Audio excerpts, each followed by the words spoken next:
PM Modi ने विपक्ष का ऐसा हाल कर दिया है कि विपक्ष के लोग समझ ही नहीं पा रहे हैं कि करे तो करे क्या। हर तरफ से विपक्ष को झटका लग रहा है। चुनाव दर चुनाव विपक्ष की हार हो रही है, तो वहीं देश के लोग मजबूती से पीएम मोदी का साथ दे रहे हैं। यही वजह है कि विपक्ष के लोग चिढ़े हुए हैं। विपक्ष के समर्थक राहुल गांधी के भरोसे हैं, लेकिन राहुल गांधी कोई कमाल नहीं दिखा पा रहे हैं। विपक्ष के पास ना तो कोई नीति है और ना ही कोई नेता जो पीएम मोदी के सामने टिक सके।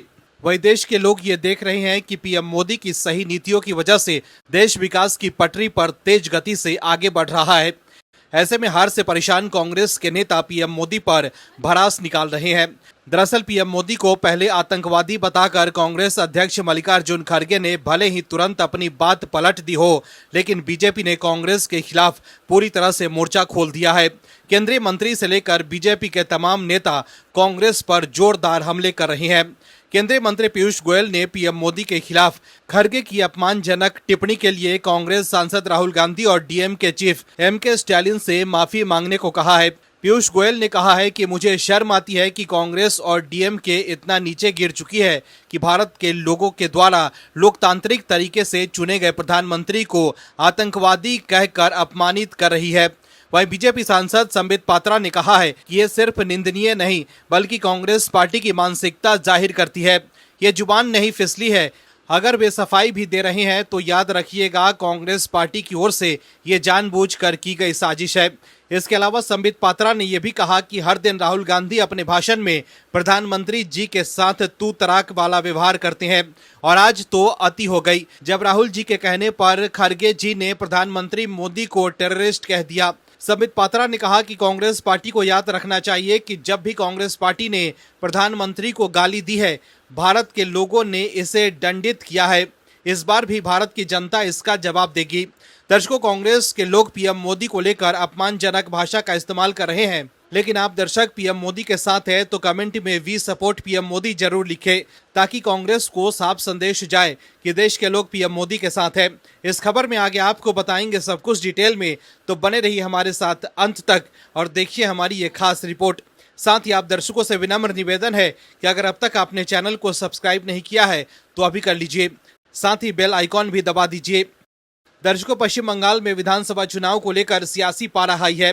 पीएम मोदी, गृह मंत्री अमित शाह, राजनाथ सिंह, यूपी के सीएम योगी आदित्यनाथ समेत बीजेपी के तमाम दिग्गज नेताओं ने ममता सरकार के खिलाफ मोर्चा खोल दिया है। अब बीजेपी सांसद निशिकांत दुबे ने पश्चिम बंगाल के बॉर्डर का एक वीडियो शेयर कर ममता सरकार पर निशाना साधा है। इसके जरिए वो बताना चाह रहे हैं कि कैसे घुसपैठिए बांग्लादेश से भारत में घुस आते हैं।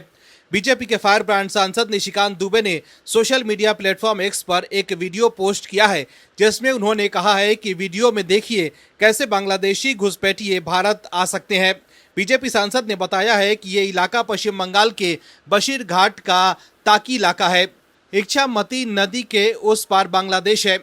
निशिकांत दुबे बंगाल में चुनाव प्रचार कर टीएमसी की पोल खोल रहे हैं। वहीं कांग्रेस ने पीएम मोदी के खिलाफ मंगलवार को लोकसभा अध्यक्ष ओम बिरला को विशेषाधिकार हनन का नोटिस दिया और आरोप लगाया कि सदन में महिला आरक्षण से संबंधित संविधान संशोधन विधेयक के पारित न होने के बाद उन्होंने राष्ट्र के नाम संबोधन में विपक्षी दलों पर निशाना साधा, जो सदन के विशेषाधिकार का उल्लंघन और अवमानना का गंभीर मामला है।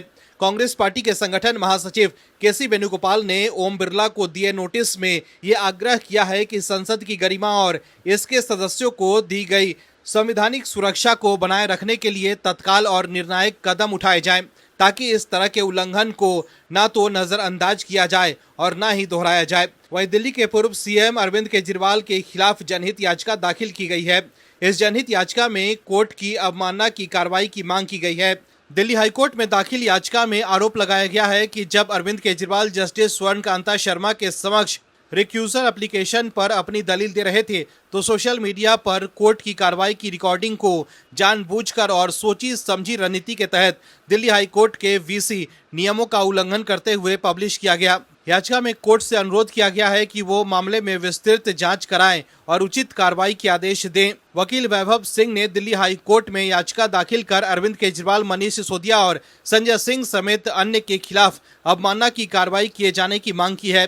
वहीं सुप्रीम कोर्ट ने उमर खालिद की उस याचिका को ठुकरा दिया है जिसमें उसने फरवरी 2020 के दिल्ली दंगों की साजिश से जुड़े मामले में उसकी जमानत अर्जी को खारिज किए जाने के फैसले पर पुनर्विचार का अनुरोध किया था। सुप्रीम कोर्ट ने याचिका खारिज करते हुए कहा है कि दिल्ली दंगों के पीछे की साजिश के सिलसिले में खालिद के खिलाफ लगाए गए आरोपों पर भरोसा करने के लिए उचित आधार है। दर्शकों, उमर खालिद के मामले में विपक्ष के कुछ लोग मोदी सरकार पर निशाना साधते हैं और जानबूझकर उसे फंसाने का आरोप लगाते हैं, लेकिन सुप्रीम कोर्ट से एक बार फिर उमर खालिद को झटका लगा है। कांग्रेस के नेता पवन खेड़ा की मुश्किलें कम नहीं हो रही। अब पवन खेड़ा की अग्रिम जमानत पर गुवाहाटी हाईकोर्ट से बड़ी खबर सामने आई।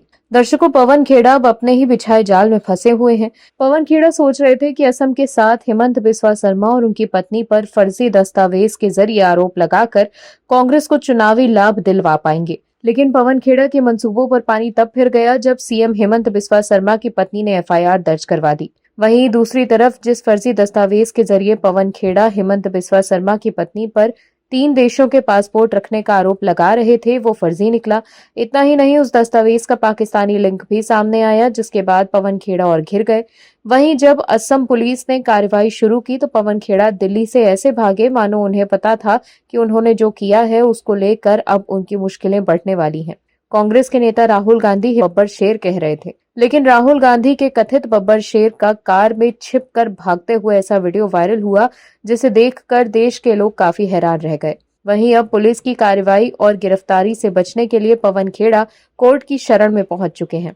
दर्शकों, असम पुलिस से कार्रवाई से बचने के लिए पवन खेड़ा कभी तेलंगाना हाई कोर्ट जा रहे थे तो कभी सुप्रीम कोर्ट में शरण ले रहे थे, लेकिन सुप्रीम कोर्ट से झटका लगने के बाद पवन खेड़ा को गुवाहाटी हाई कोर्ट का दरवाजा खटखटाना पड़ा। ऐसे में पवन खेड़ा मामले में मंगलवार को गुवाहाटी हाई कोर्ट में सुनवाई हुई। कांग्रेस प्रवक्ता पवन खेड़ा के खिलाफ असम के मुख्यमंत्री हेमंत बिस्वा शर्मा की पत्नी रिंकी भुइया शर्मा ने एफआईआर दर्ज कराई है। इसी आपराधिक मामले में पवन खेड़ा ने सोमवार को गुवाहाटी उच्च न्यायालय में अग्रिम जमानत याचिका दायर की। वहीं इस मामले को लेकर पवन खेड़ा की तरफ से अभिषेक मनु सिंघवी ने गुवाहाटी हाईकोर्ट में जिरह की। गुवाहाटी हाईकोर्ट ने मंगलवार को कांग्रेस नेता पवन खेड़ा की अग्रिम जमानत याचिका पर अपना फैसला सुरक्षित रख लिया है। वहीं असम सीएम हेमंत बिस्वा शर्मा के बयान को लेकर अभिषेक मनु सिंघवी ने हाईकोर्ट में सवाल उठाया। सिंघवी ने ऐसे बयानों पर रोक लगाने की मांग की। खेड़ा का आरोप है कि नोटिस के बाद भी सीएम हेमंत बिस्वा शर्मा ने विवादित बयान दिए हैं। इसके बाद कोर्ट ने अगली तारीख तय की और हलफनामा दाखिल करने का निर्देश दिया। इस दौरान बेंच ने कहा कि कम से कम जवाब दाखिल होना चाहिए था। वहीं हाईकोर्ट ने दोनों पक्षों की सुनवाई के बाद अपना अंतिम आदेश सुरक्षित रख लिया है। पवन खेड़ा की ओर से पेश होते हुए सीनियर वकील अभिषेक मनु सिंघवी ने सुनवाई के दौरान पवन खेड़ा के खिलाफ सीएम हेमंत बिस्वा शर्मा के कथित बयानों का जिक्र किया। उन्होंने दलील दी कि असम सीएम का ये कदम आगामी चुनावों को लेकर राजनीति बदले की भावना से प्रेरित है। सिंघवी ने ये कहा कि याचिकाकर्ता के भागने का कोई खतरा नहीं है और इसीलिए उनकी गिरफ्तारी की कोई आवश्यकता नहीं। वहीं सीनियर वकील केएन चौधरी ने सिंघवी की दलीलों को दोहराते हुए पवन खेड़ा पर लगे आरोपों को अपमानजनक बताया। उन्होंने कहा कि आरोपों का तरीका, लहजा और उन्हें पेश करने का ढंग साफ तौर पर यह दिखाता है कि पवन खेड़ा के खिलाफ आरोप जानबूझकर दुर्भावना से लगाए गए थे। वहीं सुनवाई के दौरान खेड़ा के वकील ने यह भी तर्क दिया कि ये ज्यादा से ज्यादा एक आपराधिक मानहानि का मामला है जिसे केवल एक निजी शिकायत के जरिए ही आगे बढ़ाया जा सकता है। वहीं दूसरी तरफ असम के एडवोकेट जनरल देवजीत लोन रोकिया ने पवन खेड़ा को किसी भी तरह की राहत देने से जाने का विरोध किया।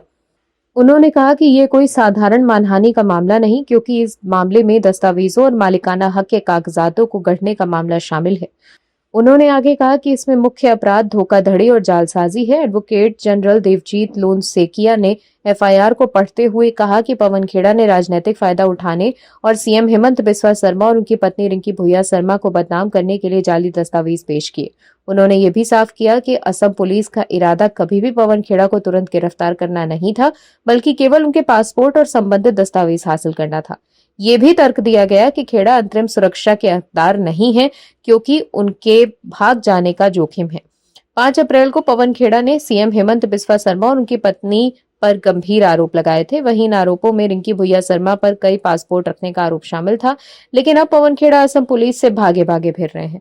पुलिस पवन खेड़ा को ढूंढने उनके दिल्ली वाले घर पर गई थी, लेकिन पवन खेड़ा हैदराबाद भाग गए, जिसके बाद उन्होंने फर्जी आधार कार्ड के जरिए जमानत लेने को कोशिश की और सुप्रीम कोर्ट में वो एक्सपोज हो चुके हैं। वहीं अब मामला गुवाहाटी हाईकोर्ट तक पहुंच चुका है और अब गुवाहाटी हाईकोर्ट ने अपना फैसला सुरक्षित रख लिया है। ऐसे में अब तक पवन खेड़ा की मुश्किलें कम नहीं हुई हैं।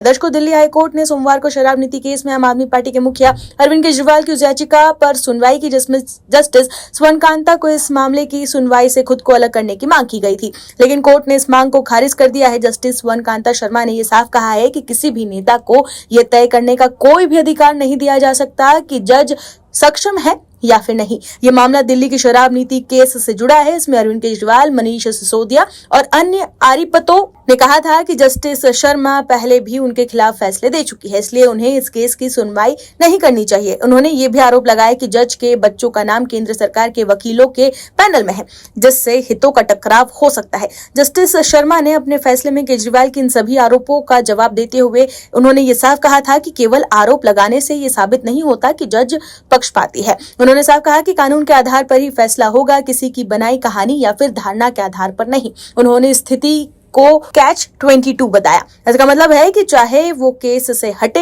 या ना हटे, दोनों ही स्थिति में सवाल उठेंगे। जस्टिस शर्मा ने यह भी कहा कि यह स्थिति केजरीवाल के लिए विन विन है। अगर उन्हें राहत नहीं मिलती तो वो कह सकते हैं कि पहले से ही ऐसा होने वाला था, और अगर राहत मिल भी जाती है तो वो ये कह सकते हैं कि कोर्ट दबाव में आ गया। वहीं अरविंद केजरीवाल ने जस्टिस स्वर्णकांता शर्मा पर आरोप लगाया था कि उनके बच्चे केंद्र सरकार के वकीलों के पैनल का हिस्सा है और सॉलिसिटर जनरल तुषार मेहता के अंडर लीगल प्रैक्टिस करते हैं। इसके लिए हितों के टकराव का संभावित मामला हो सकता है। वहीं इस आरोप पर जस्टिस स्वर्णकांता शर्मा ने केजरीवाल को सटीक जवाब देते हुए ये कहा कि इस न्यायालय की राय में भले ही इस न्यायालय के परिजन सरकारी पैनल में हो, वादी को ये दिखाना होगा कि उसका वर्तमान मामले या इस न्यायालय की निर्णय प्रक्रिया पर क्या प्रभाव पड़ा है। ऐसा कोई संबंध प्रदर्शित नहीं किया गया है। कुल मिलाकर देखें तो जस्टिस शर्मा ने केजरीवाल के हर आरोप को चुन चुन कर जवाब दिया।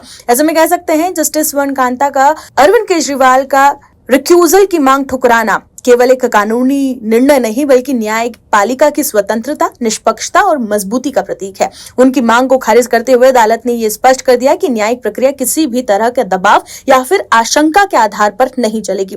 केजरीवाल ये कोशिश कर रहे थे कि जज पर दबाव बनाकर अदालत की कार्रवाई से बच जाएंगे, लेकिन जस्टिस शर्मा ने केजरीवाल के मंसूबों पर पानी फेर कर ये बता दिया कि हाई कोर्ट में उनकी दाल गलने वाली नहीं है। वहीं दूसरी तरफ लेंसकार्ट मामले को लेकर आम आदमी पार्टी तिलमिला गई है। आप सांसद संजय सिंह और सौरभ भारद्वाज काफी बेचैन नजर आ रहे हैं और लेंसकार्ट के समर्थन में बोल रहे हैं, लेकिन लेंसकार्ट से सवाल नहीं कर रहे हैं कि लेंसकार्ट ने क्यों हिंदुओं का अपमान किया। दरअसल आपके नेता सौरभ भारद्वाज ने चश्मा कंपनी लेंसकार्ट और फार्मा कंपनी एमक्योर फार्मास्यूटिकल्स की नमिता थापर को सोशल मीडिया पर निशाना बनाए जाने की निंदा की है। सौरभ भारद्वाज ने आरोप लगाया कि कई सफल भारतीय स्टार्टअप्स को दक्षिणपंथी ताकतों द्वारा सुनियोजित तरीके से निशाना क्यों बनाया जा रहा है। इसके पहले आपके सांसद संजय सिंह ने देहरादून स्थित लेंसकार्ट के शोरूम में बजरंग दल के कार्यकर्ताओं द्वारा कर्मचारियों को टीका लगाने और कलावा बांधने की निंदा की थी। संजय सिंह ने बजरंग दल के कार्यकर्ताओं के वीडियो को एक्स पर शेयर करते हुए ये लिखा